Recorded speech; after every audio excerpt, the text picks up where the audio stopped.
When the winter of 1944 descended upon the northern reaches of occupied territory, it came not as a season, but as a slow executioner. The snow fell heavy and without mercy, and with it came a silence that spoke only of absence of food, of warmth, of hope. This is not a story of nations at war or of grand historical movements. This is a story of what happens when civilization collapses into a whisper, when families gather in darkened rooms to share a single heel of black bread, knowing it must somehow sustain them all until morning. Please subscribe to this channel. Every single day we bring you a new story of history's most compelling moments. Comment, where are you listening from and what time is it for you right now? The famine winters left no monuments. They left no grand narratives written in stone. They left only the people who survived them, scarred, haunted, forever changed by the knowledge of what they had endured and what they had been forced to do simply to continue breathing. These survivors carried their stories forward through decades of silence, through nights when their children asked why they ate so slowly, why they never wasted food, why certain sounds made them flinch. Now, in their testimonies and the fragments they left behind, we find something far more powerful than any official history.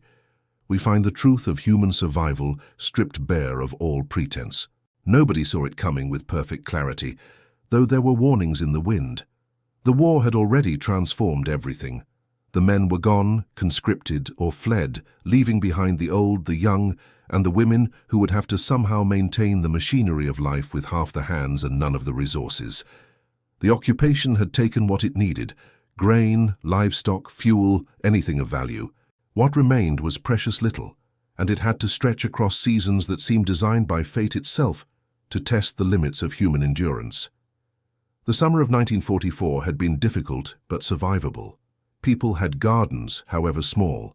They had knowledge passed down through generations about which roots could be eaten, which plants held sustenance in their fibrous bodies.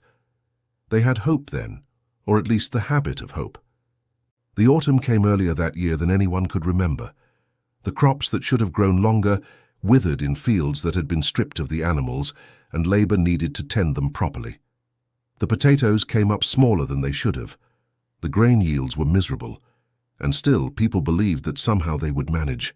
But winter came, and it arrived with an intensity that seemed personal, as though the world had decided that survival here was an experiment that had already been decided against. The snow began in October and never truly stopped. By November, the drifts were higher than doorways. By December, people had stopped counting the days. Time became marked only by the intervals between meals, and those intervals grew longer and longer, until they almost ceased to be meals at all.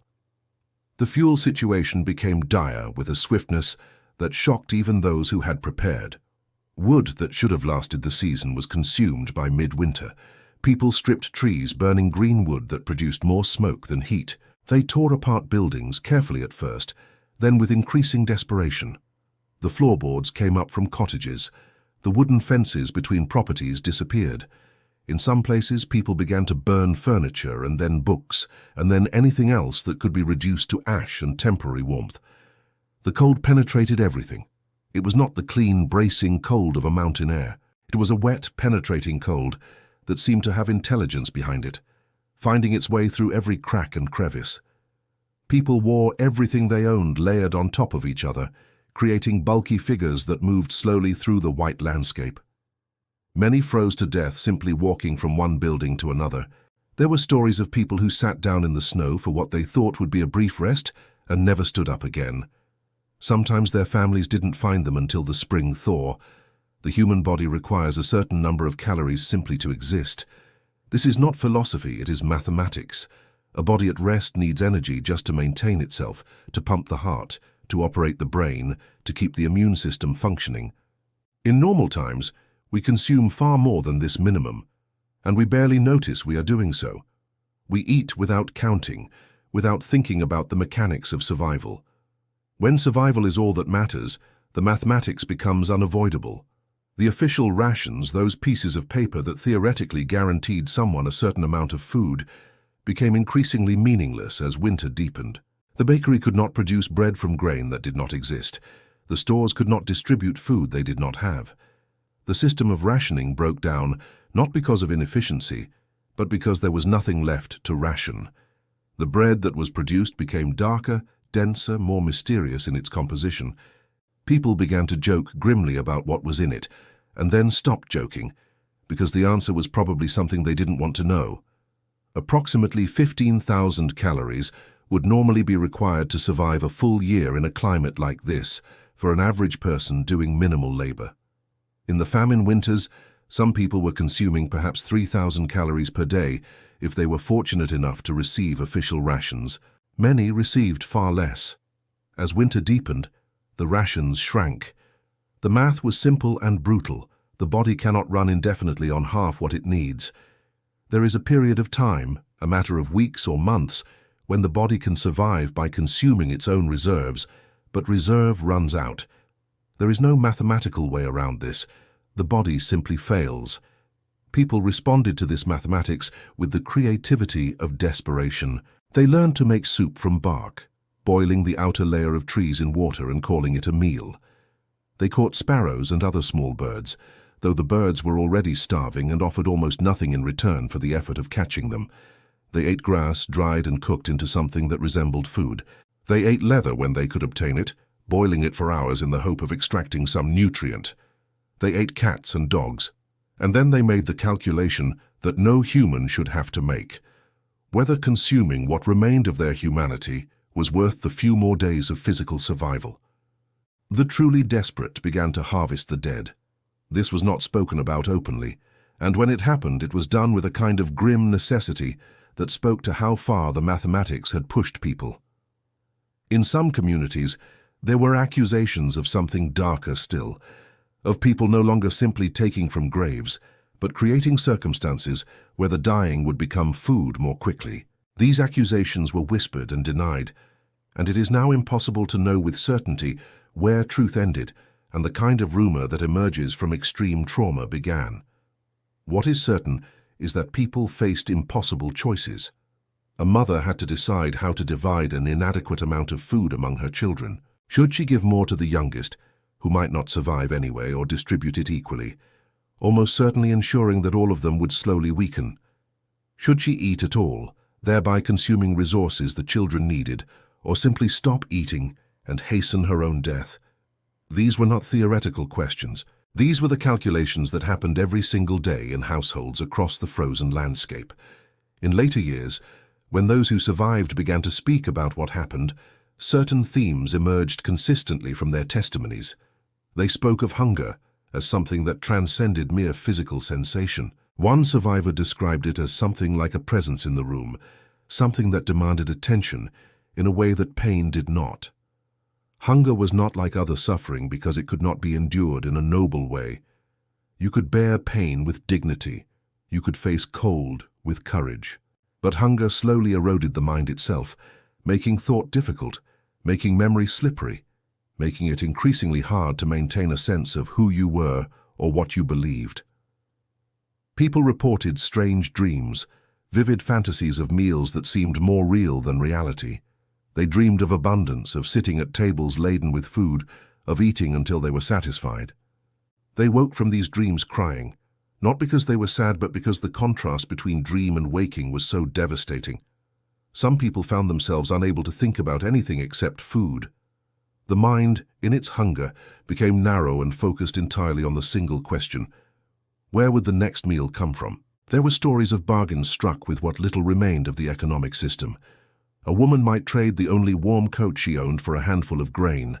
A man might offer his wedding ring, his watch, anything of value for food. The usual rules of trade broke down because the usual rules assumed that both parties valued something beyond immediate survival. When one side is willing to trade away everything because they are starving, and the other side has food, the transaction is less economics and more a kind of theft with the victim's consent. People also spoke about solidarity that emerged from shared suffering. In some communities, neighbors helped each other in ways that went beyond what survival seemed to require. They shared information about which roots could be eaten. They took turns watching over the sick. They maintained rituals, gathering together on certain days, singing songs, pretending that normalcy was still possible.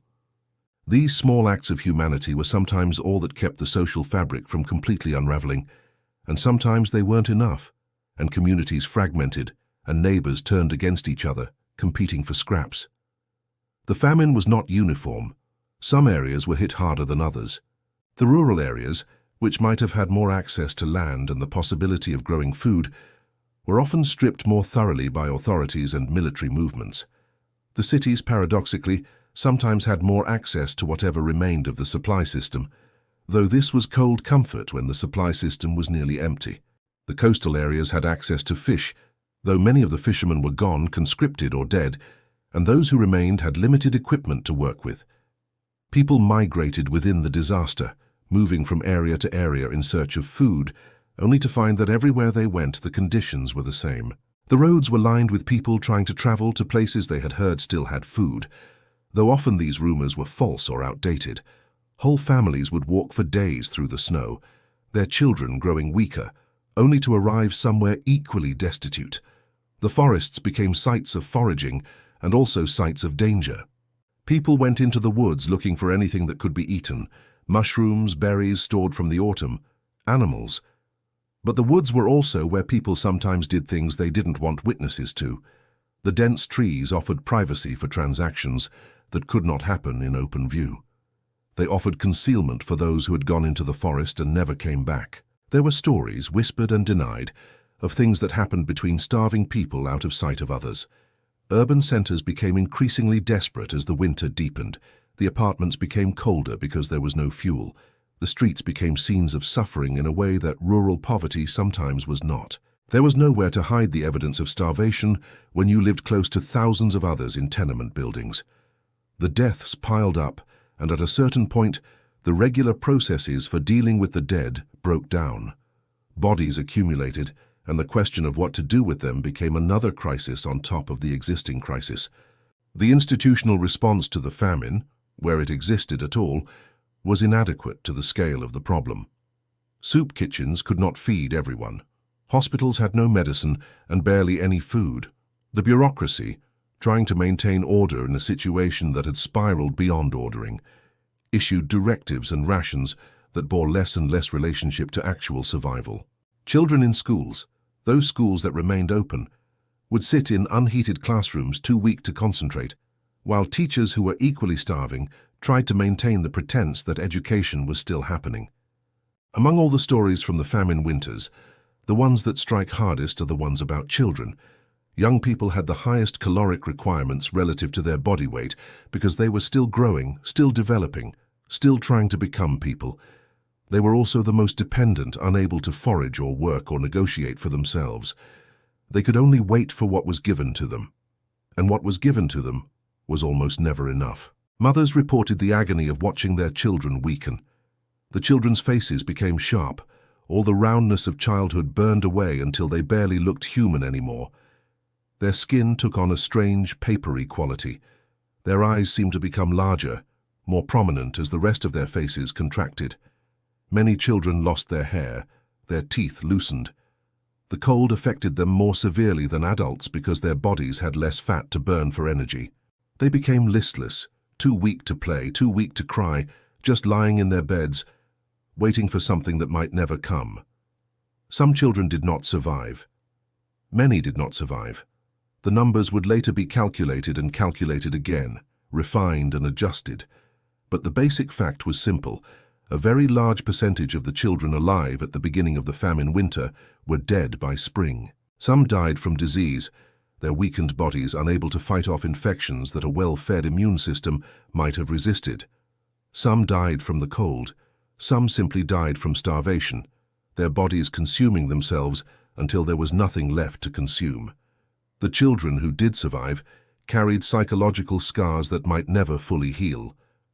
Many developed what would later be understood as trauma responses. They hoarded food, unable to trust that they would ever be fed regularly again. They became anxious around mealtimes. Some developed eating disorders.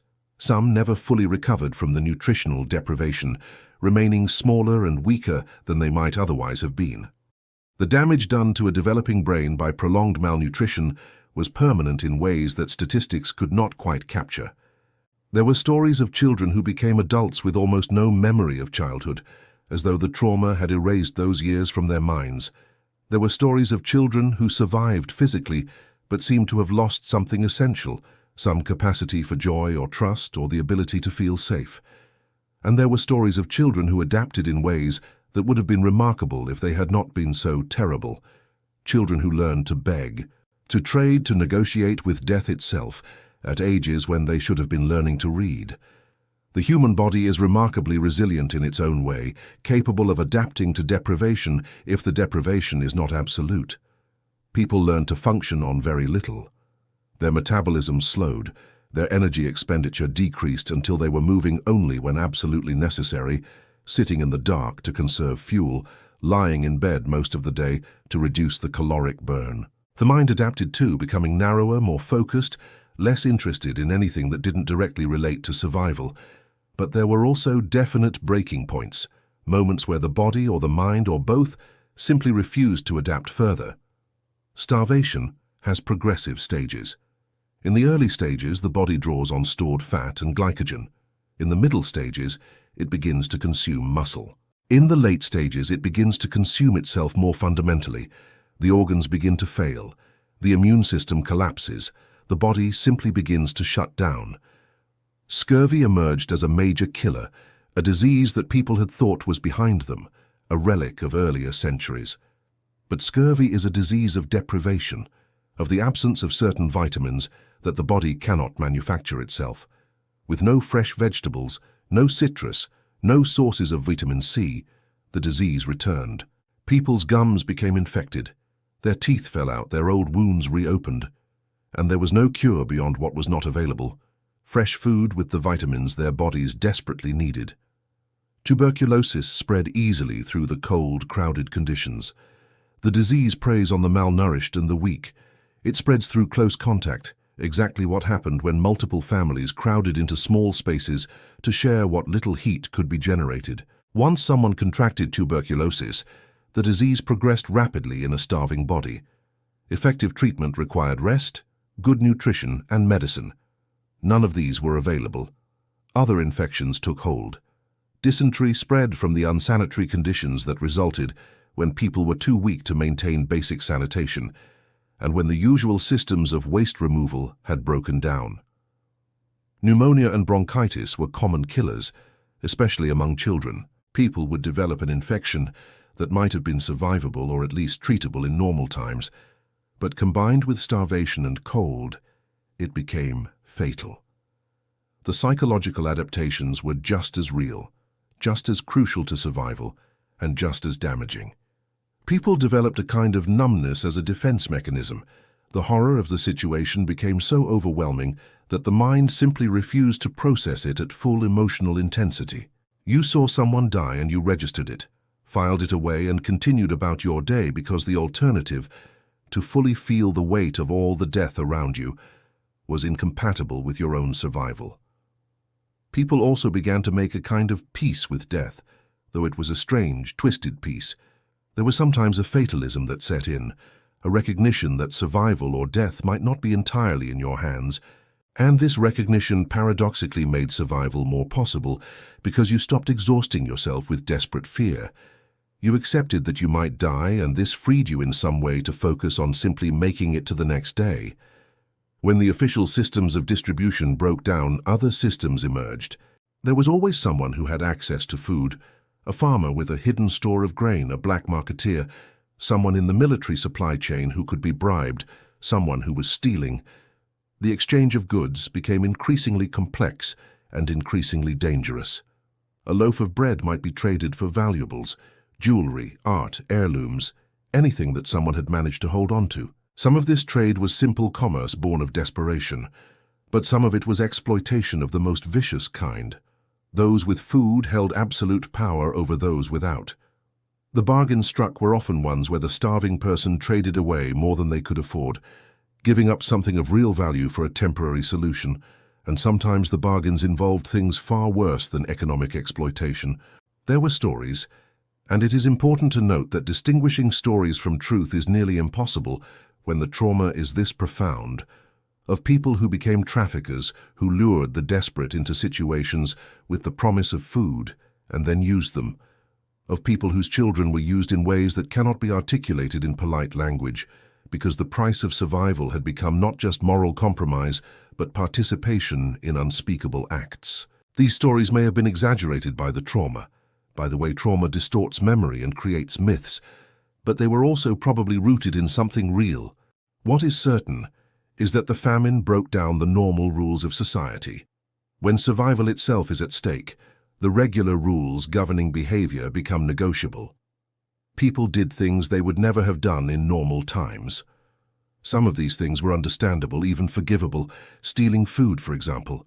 Some were more ambiguous, and some were things that the survivors later deeply regretted, things that haunted them for the rest of their lives.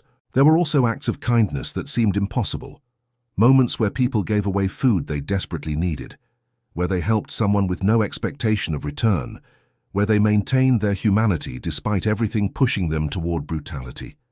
These acts were rarer than the compromises and the cruelties, but they did happen. They stand as evidence that even in the deepest darkness, something of human goodness could persist. Winter seemed to last forever. People lost track of the days.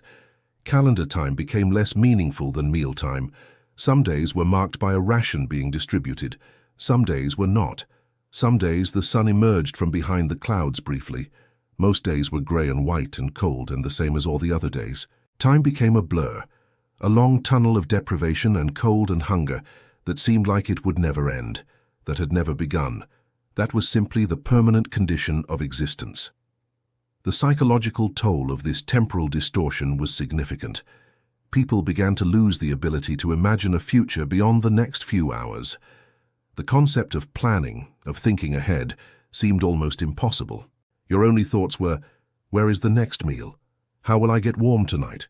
Will my children survive until morning? The human capacity to imagine and plan for the future, one of the things that distinguishes human consciousness, was gradually eroded. And yet, even in this darkness, there were moments that stood out, that people remembered with peculiar clarity even decades later. Someone shared a piece of chocolate that they had been saving. There was an afternoon when a friend came by, and they sat together in silence, just existing in each other's presence, and it was enough. A child laughed at something, and everyone in the room heard it, and it seemed like a kind of miracle. Someone told a story they had never told before, and for a while everyone was transported somewhere else. The survivors often reported that these moments were what kept them alive more than the food itself. The physical deprivation was horrible, but the psychological deprivation, the loss of hope, the erosion of connection, the grinding fear, was in some ways worse.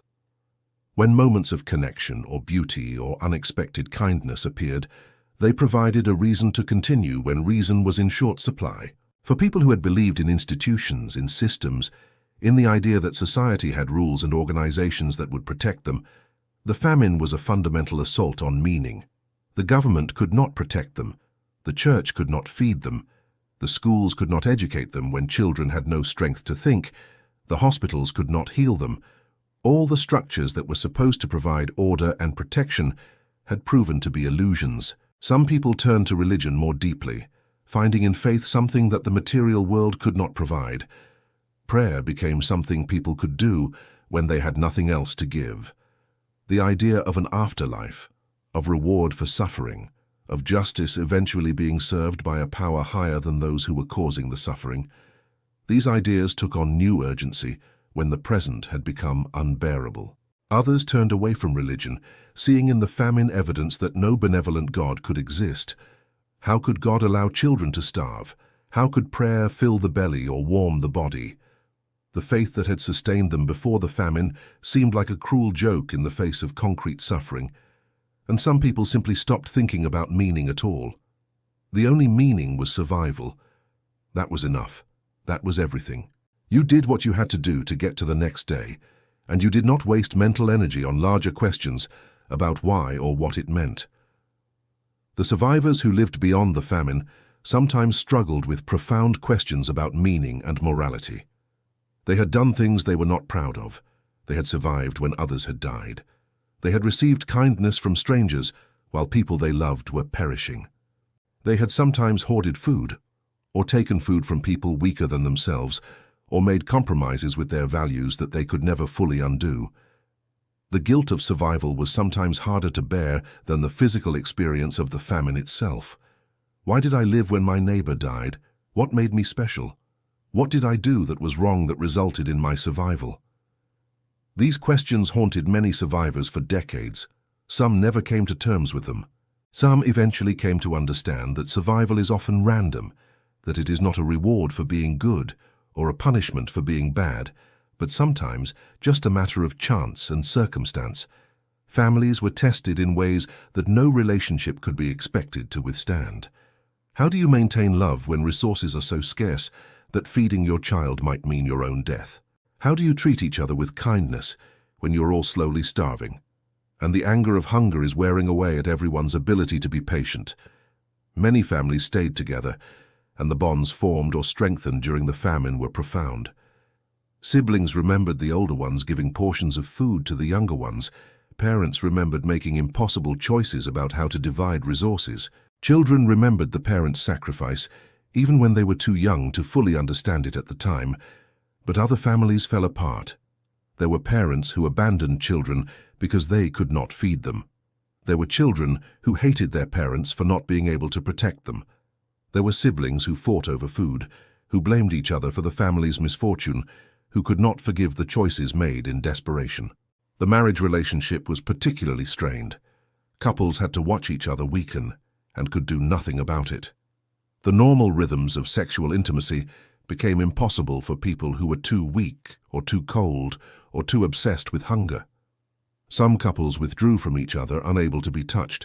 Some stayed close, using physical contact as one of the few comforts still available. Some relationships that had been strong before the famine shattered, unable to withstand the weight of what they went through together. In many cases, the relationships that had been functional but not deeply connected sometimes strengthened under the pressure of the famine.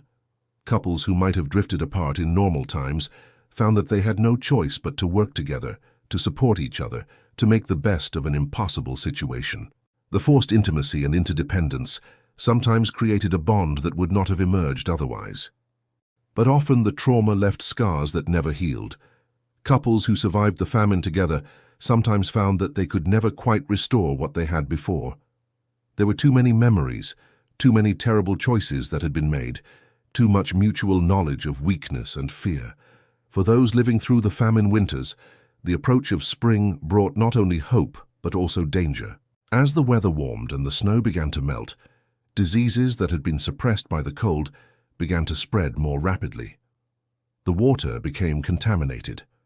The first fruits and vegetables were appearing, but they were often eaten too quickly and in too large quantities by stomachs that had forgotten how to process food normally. People sometimes died from the food they were eating when relief came, their bodies unable to handle the sudden change. Spring also brought the reckoning. As the snow melted, the dead that had been preserved by the cold began to decompose.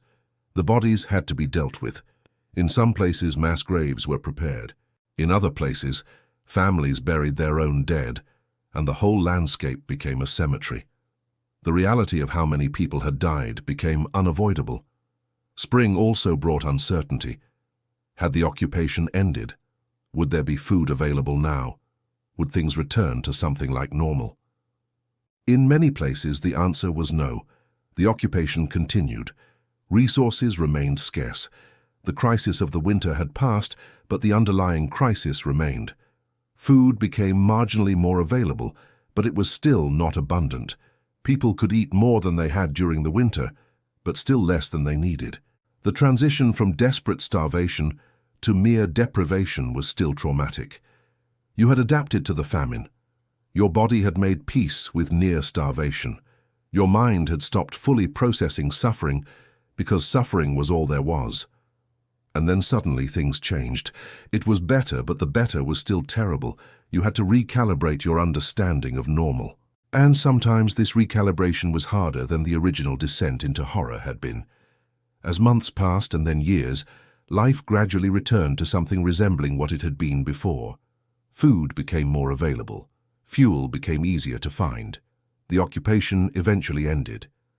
People could emerge from their shelters and begin the work of reconstruction, of buildings, of institutions, of themselves. But reconstruction of the self was not like reconstruction of buildings. You could repair a roof, you could rebuild a wall, but the damage done to a person who had lived through the famine winters was not something that could be simply rebuilt and left to stand as it did before. The survivors were different people. Their entire understanding of reality had been altered. Many survivors threw themselves into work with an almost frantic intensity. They rebuilt, they organized, they created. They had a hunger for achievement and productivity that sometimes seemed almost compulsive. It was as though they were trying to create enough goods, enough resources, enough security to ensure that they would never again be in a position where they could not feed themselves or their families. Others were more haunted, more withdrawn. They had survived the famine, but the famine had survived in them. They had nightmares. They had triggers that brought back the old fear and desperation. They could not waste food. They could not see their children hungry without feeling a panic that was disproportionate to the immediate situation. They moved through the world with a kind of underlying anxiety that never fully dissipated. Many survivors did not speak about what they had experienced for years, sometimes for decades. The trauma was too fresh, the memories too vivid. It was easier to move forward, to attempt to rejoin normal society, to pretend that those years had been a kind of aberration that could be left behind. Some survivors were able to build lives that seemed normal on the surface. They had families, they had homes, they had work. But the famine was always there, underneath, waiting to emerge. Eventually, decades after the famine winters had passed, survivors began to speak.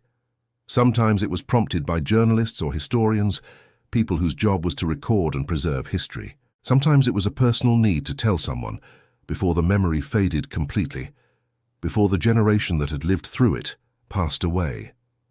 Sometimes it was prompted by a trauma therapist or a sympathetic listener who asked the right questions and finally made it feel safe to speak the truth. The stories that emerged were sometimes consistent and sometimes contradictory. The same events were remembered differently by different people. What one person remembered as an act of heroism, another remembered as an act of desperation or even selfishness. What one person had forgotten entirely, another had never stopped remembering. But certain themes emerged consistently: the hunger, the cold, the fear, the impossible choices, the moment when you realized that the normal rules no longer applied, the moment when you discovered that you were capable of things you did not want to be capable of, the moment when you received help from someone you did not expect to help you, the moment when someone you loved died and you realized that you would keep living anyway. The survivors often spoke about specific small details with clarity that seemed disproportionate to their importance. One person remembered exactly what the last piece of bread tasted like. Another remembered a single apple that someone had given them, remembered it as though it had been the most important thing that had ever happened. Another remembered looking into their child's eyes and seeing the question, "Are we going to survive this?" and not knowing the answer, and having to smile anyway and pretend that everything would be okay. The survivors also spoke about what they had lost, not just the food and the comfort and the time, but things more fundamental. Some felt they had lost their innocence. Some felt they had lost their faith in humanity. Some felt they had lost parts of themselves that they would never recover. And some spoke about what they had gained, a deeper understanding of human resilience, of what people can survive, of how precious ordinary things are. Communities that had experienced the famine together carried the experience collectively. Even decades later, people who had lived through it together would sometimes recognize each other, sometimes exchange knowing looks. They shared a knowledge of human capacity for both cruelty and kindness. They shared scars that went beyond the personal. Some communities rebuilt relatively quickly, putting the famine behind them and moving forward. Other communities never really recovered. The loss of so many young people meant that there were fewer children born in the years after the famine. The demographic impact rippled through generations. Some communities lost not just people, but the knowledge they carried, skills, stories, wisdom that died with the people who knew them. There was sometimes bitterness among communities about who had survived and who had not, about whether the deaths were due to chance or to unfairness, in how resources were distributed. Some of this was resolved through the passage of time. Some of it was never resolved, and it festered for years. There was also, in many communities, a quiet gratitude for the ones who had survived, and a recognition that the community itself had survived through the collective effort of its people. The children who had been born after the famine grew up hearing stories about the famine from their parents and grandparents. For them, it was something that had happened before they were born. Something real but also somewhat distant. Something that shaped their parents but did not directly shape them. Though of course it did shape them through the ways that trauma shapes the people who carry it. For the survivors, memory became both a burden and a responsibility. Some survivors felt a deep obligation to remember, to keep the story alive, to ensure that what happened was not forgotten and not repeated. They saw themselves as witnesses, as people who had been given the terrible privilege of seeing something that most people should never see, and therefore given the responsibility of telling about it. Other survivors wanted nothing more than to forget. They wanted to close the door on that part of their lives and never open it again. They raised their children without speaking about it, hoping that the trauma would end with them, that the next generation would not inherit the knowledge of what had happened.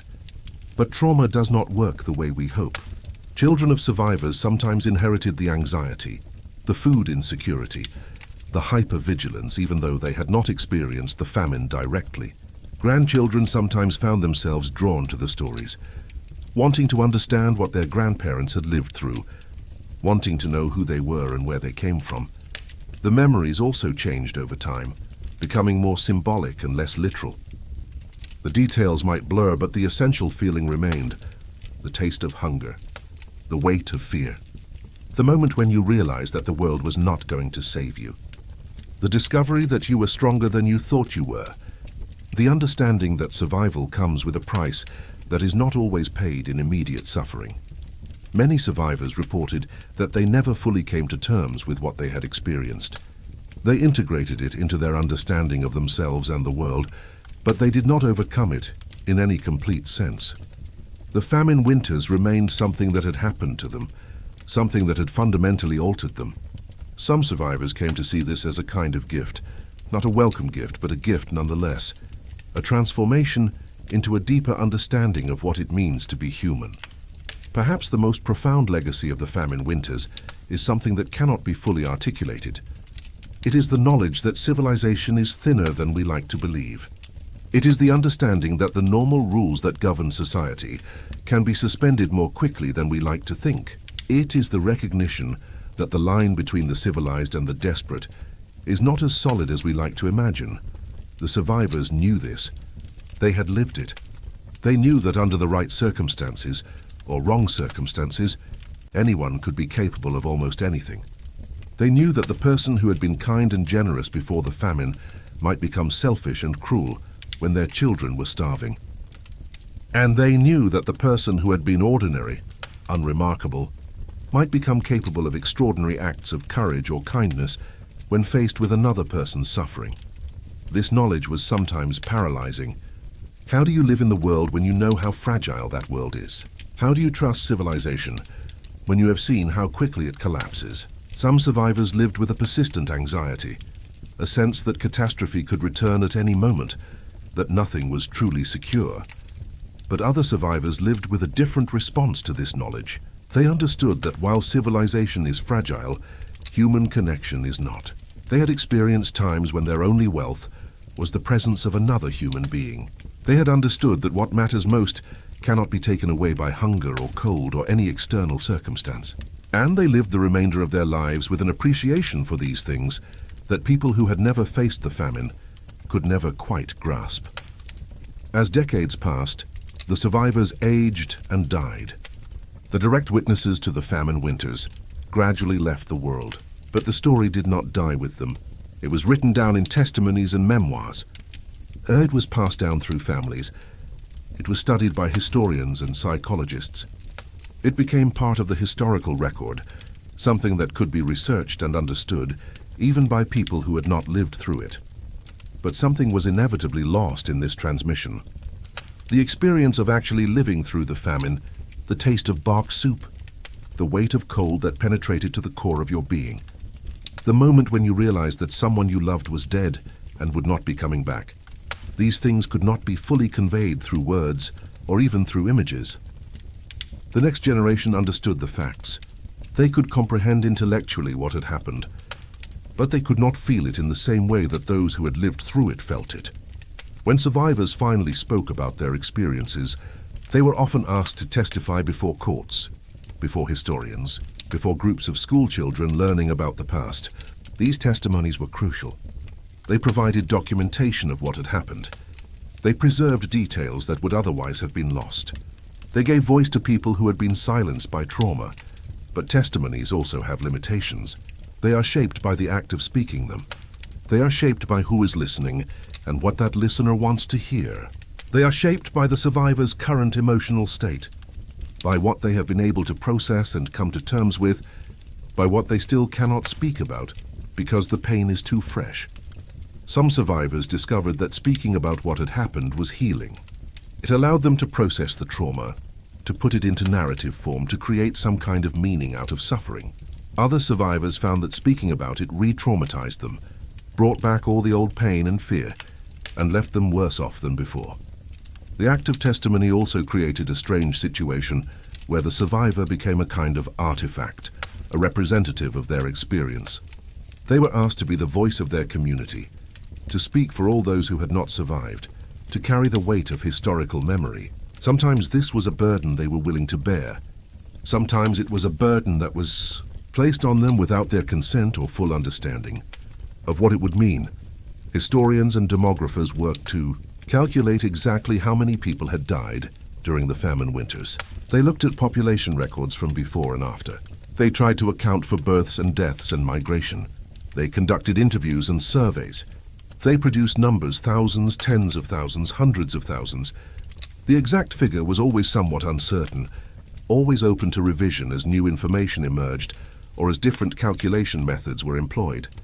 But the numbers, while important, also obscure something crucial. Each number represented a person.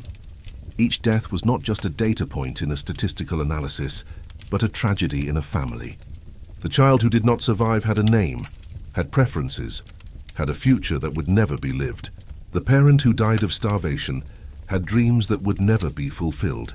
The survivors sometimes felt that the focus on numbers, on statistics, on the grand historical narrative, missed something essential about what had happened. They were not interested in being data. They were interested in being understood as human beings who had lived through something terrible and had come out the other side, changed but alive. And yet the numbers were also important.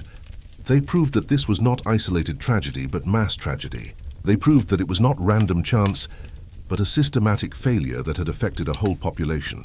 The numbers gave weight to the individual testimonies, showed that what each survivor had experienced was part of a larger pattern. In the years after the famine ended, survivors were often expected to move on, to rebuild, to participate in the reconstruction of society. This was sometimes framed as a positive thing. They were contributing to the creation of a new world. But it often meant that the trauma was expected to be processed quickly, that there was not adequate time or space for true psychological healing. Some survivors threw themselves into this reconstruction work with intensity, born of determination that what had happened would never happen again. They built institutions to ensure food security. They created social safety nets. They worked to establish systems that would protect vulnerable populations from similar catastrophes. Their personal experience of deprivation fueled a commitment to creating a world where deprivation would be less possible. Others found the reconstruction work to be a way of avoiding dealing with their trauma. They stayed busy, stayed productive, kept their minds engaged with external problems rather than internal wounds. This sometimes worked for them, allowing them to create lives that seemed stable and functional on the surface.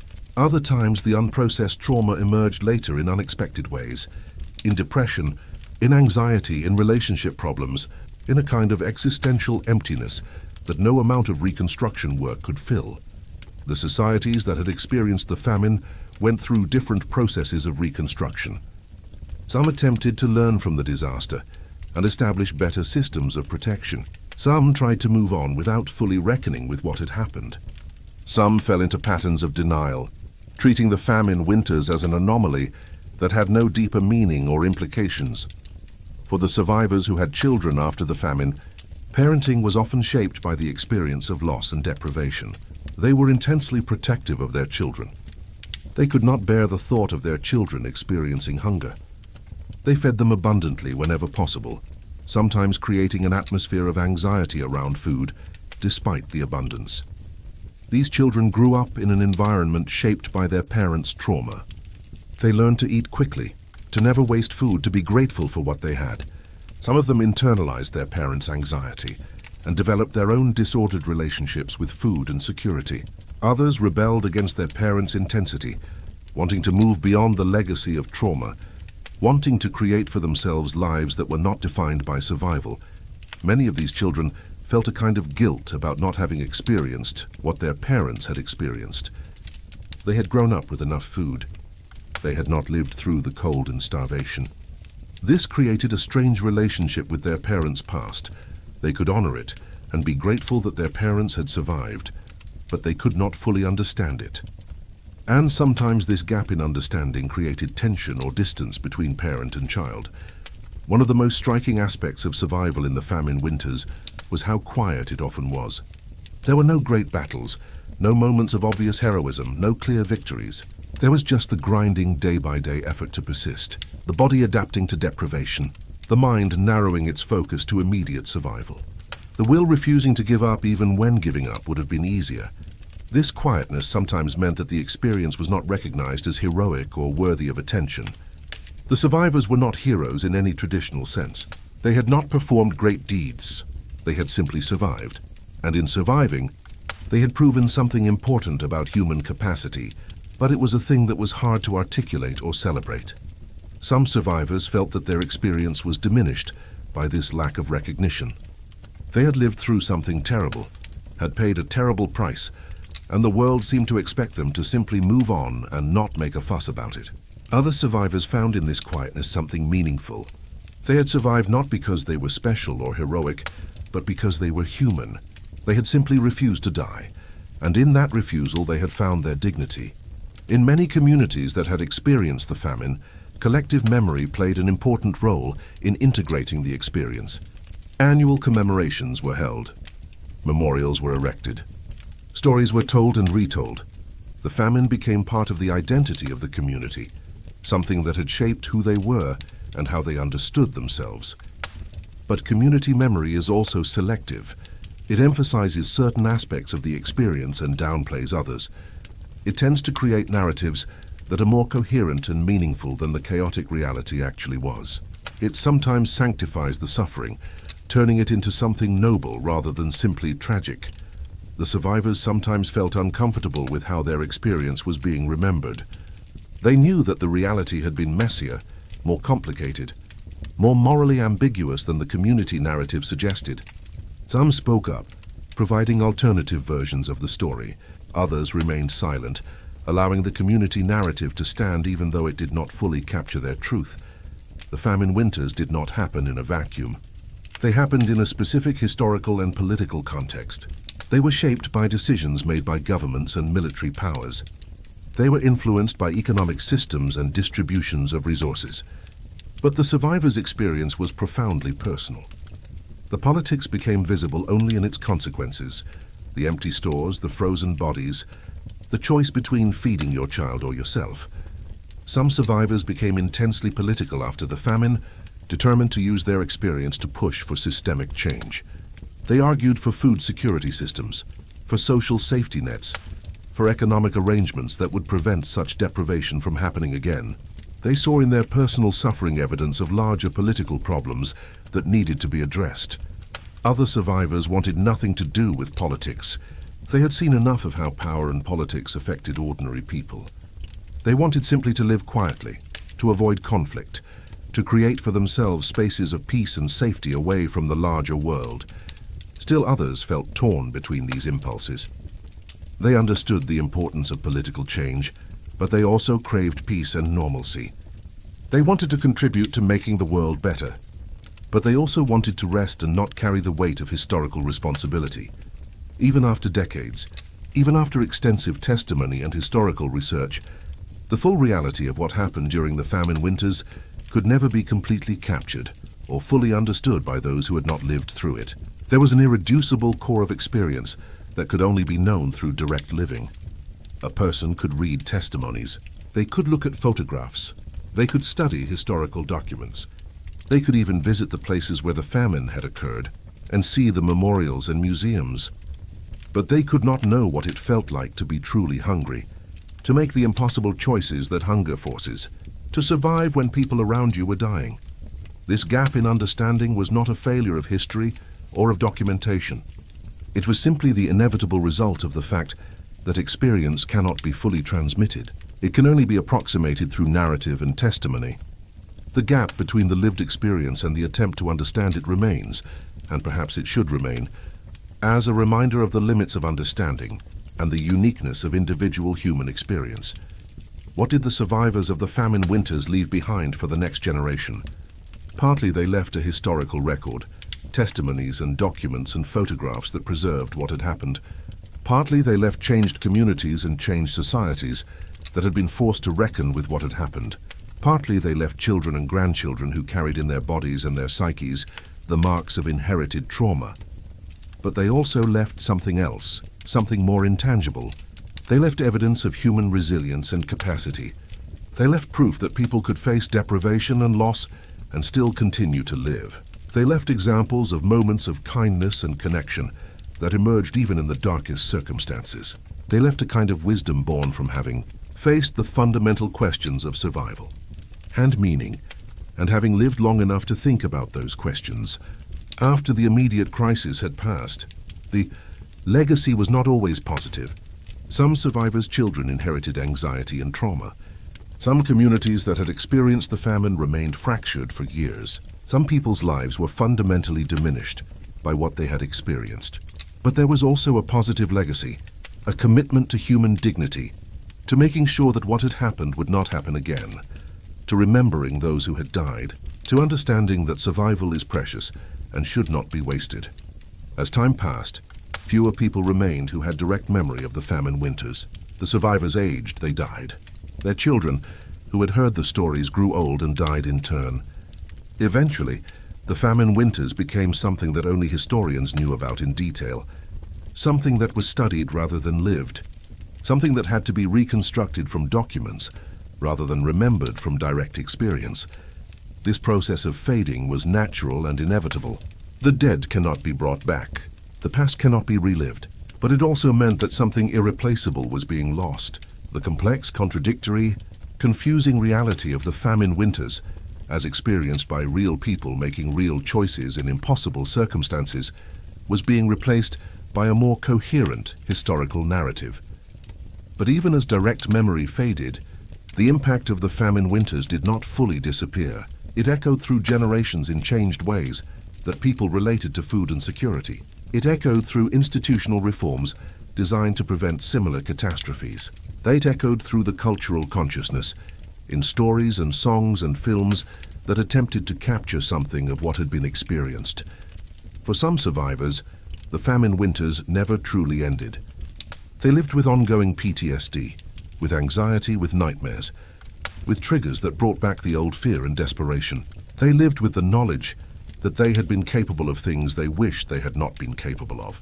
They lived with guilt about having survived when others had not. Some of these survivors found ways to integrate the trauma into their lives. They worked with therapists. They wrote memoirs. They spoke publicly about their experience. They found meaning in their survival and channeled that into constructive work. They came to understand that survival itself is not something to feel guilty about, that they had not chosen to survive through moral superiority, but through a combination of luck and effort and circumstance. Other survivors never achieved this kind of integration. They remained haunted for the rest of their lives. They found no peace in survival. The trauma remained open, unhealed, a permanent wound. Some turned to alcohol or other forms of self-medication. Some withdrew from life, going through the motions but never truly engaging. Some eventually took their own lives, unable to bear the weight of what they had lived through and survived. The survivors of the famine winters, even those who did not speak publicly about their experiences, influenced history through their existence and their choices. They raised children who had different values and priorities than children raised by parents who had not experienced such deprivation. They built institutions and created policies based on their understanding of what had gone wrong. They shaped culture and society through their presence and their impact. Sometimes this impact was visible and could be traced. Sometimes it was subtle, operating beneath the surface of conscious awareness. But the reality was that these survivors, and what they had experienced and learned, became woven into the fabric of society in ways that would have been hard to fully disentangle. Some of the institutions that were created in response to the famine were successful in preventing similar catastrophes. Some failed or were dismantled. But the impulse to create them, the determination that such suffering should not happen again, came from survivors who had learned through terrible experience what happens when social structures fail to protect the vulnerable. Perhaps one of the most important legacies of the famine winters is the moral questions that they raised and that remain unanswered. What do we owe to each other when resources are scarce? How should society distribute limited food and fuel when not everyone can be fed and warmed? Who should make these decisions and on what basis? When does survival justify actions that violate normal morality? Can a person be held morally responsible for actions taken under extreme duress? The survivors had to answer these questions not in the abstract, but in their lived experience. They had to make impossible choices. They had to live with the consequences. There are different answers to these questions. Some sacrificed themselves, some prioritized their own survival, some found ways to help others despite their own desperate need. Show that there is no single right answer. There are only the complicated, contradictory ways that human beings respond when faced with impossible circumstances. The societies that emerged from the famine winters had to reckon with these questions in systemic ways. How should they structure their economies and social systems so that such deprivation was less likely to happen again? What values should they prioritize? What are the responsibilities of government to its citizens? What are the responsibilities of the wealthy to the poor? These questions became pressing in new ways after the famine, and the answers that different societies came up with shaped the world that emerged. As the survivors aged and spoke about their experiences more frequently, it became clear that memory was not a reliable recording device. Different survivors remembered the same events differently. Some details became confused or distorted over time. Some memories that seemed crystal clear to the survivor were contradicted by other survivors, accounts or by documentary evidence. This created challenges for historians trying to piece together a precise account of what had happened. But it also pointed to something deeper about the nature of human experience. We do not remember events as they happened. We remember them as they were processed by our minds, shaped by our current emotional state, influenced by how many times we have told the story and to whom. For the survivors, the uncertainty about memory was sometimes disturbing. They wanted to remember accurately, to preserve the truth of their experience. But they also knew that their memories were imperfect and subject to change. They had to hold both truths simultaneously, that their memories were vivid and felt completely real, and that they were also potentially unreliable and subject to revision. There are aspects of the famine winters that will never be fully known. People who died left no testimony. People who lived through it but never spoke about it took their stories to the grave. People who witnessed things they could not admit took those things to the grave. Events that happened in isolated places, seen by few people, were never documented or reported. This unknowable quality of the past is something that historians and survivors have to accept. The archive is always incomplete. The testimony is always partial. There are silences in the historical record that may never be filled. Understanding the famine winters is therefore always a matter of working with incomplete information, of filling in gaps, of acknowledging what cannot be known and being honest about that. What the survivors of the famine winters came to understand is that survival is not a single moment of triumph, but a continuous process. You survive the initial crisis, but you continue to carry the impact of that crisis. You process the trauma, but the trauma does not fully disappear. You build a new life, but the old life, the famine winters, remain a part of your consciousness. For many survivors, survival became not just a matter of staying alive, but of staying alive in a particular way. with integrity, with compassion, with commitment to not letting the famine define them completely. They survived, and then they worked to create meaning out of that survival. They survived, and then they dedicated themselves to making sure that others would not have to survive what they had survived. This kind of survival with purpose and meaning, is perhaps the deepest legacy of the famine winters. It is the understanding that survival is not just biological persistence, but a way of being in the world, a way of continuing to engage with life, even after life has dealt you terrible blows. For survivors of the famine winters, the approach of winter each year carried psychological weight even decades later. The shortening days, the dropping temperatures, the reduction in daylight hours, these things could trigger memories and anxieties from the famine. Some survivors developed seasonal affective responses that were likely connected to the trauma of those long, dark, freezing months. The return of winter also brought a kind of alertness, a checking of resources, a planning for how to survive the coming months. This was often unconscious, the body remembering what the mind tried to forget. Even in times of abundance, when there was no real danger of starvation or being unable to heat a home, survivors sometimes felt the old anxiety returning as winter approached. But over time, survivors often found ways to reclaim winter. They came to enjoy aspects of the season that did not trigger trauma. They created new associations with winter, holidays, time with family, beauty in the snow.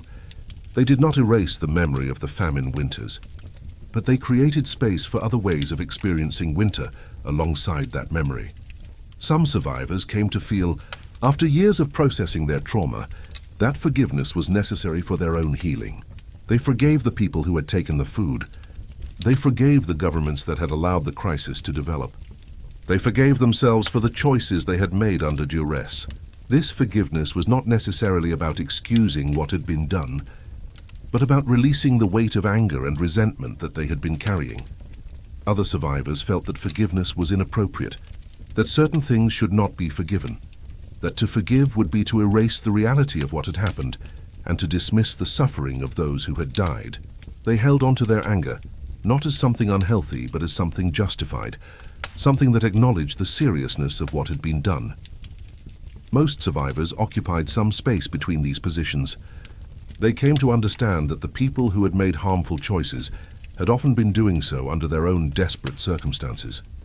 This understanding did not excuse what had been done, but it created room for compassion without forgetting. They could acknowledge that people had done terrible things, while also acknowledging that the circumstances were unprecedented and extreme. As the survivors aged, many of them worked with documentarians and historians to create permanent records of their experiences. These records took many forms: written memoirs, video testimonies, audio recordings, photographs. The survivors wanted to ensure that what they had lived through would not be forgotten, that the truth would be preserved for future generations. But the act of creating these records was itself shaped by the circumstances of the present. The documents were created in comfort, often decades after the events they described. The survivors telling their stories were older, had had time to process, had developed frameworks for understanding what had happened. The stories that emerged were therefore not pure records of the past, but interpretations of the past, filtered through time and experience and the current moment. Still, these documents have proven invaluable. They provide researchers with detailed information about what the famine was actually like, lived and experienced from the inside. They provide younger generations with direct access, albeit mediated access, to the experience of their ancestors. They stand as permanent testimony to what happened and to who had the courage to survive it. One thing that many survivors spoke about, when they eventually did speak about their experiences, was that there was no real closure. They did not reach a point where the famine was behind them and done with. It remained part of them, part of their identity, something that shaped how they saw the world and themselves. This absence of closure was sometimes frustrating. People wanted to move on, to close this chapter, to achieve some kind of healing that would allow them to leave the famine winters behind. But the famine did not work that way. It was not a chapter that could be closed. It was a permanent part of the story of their lives, always there, always relevant, always shaping their choices and their relationships and their understanding of what was possible. But over time, survivors came to accept this lack of closure. They learned to live with the famine as part of their identity without having it be the totality of their identity. They learned to carry the memories without being crushed by them. They learned to survive the survival, to integrate the traumatic experience into a life that was larger and more complex than that single experience.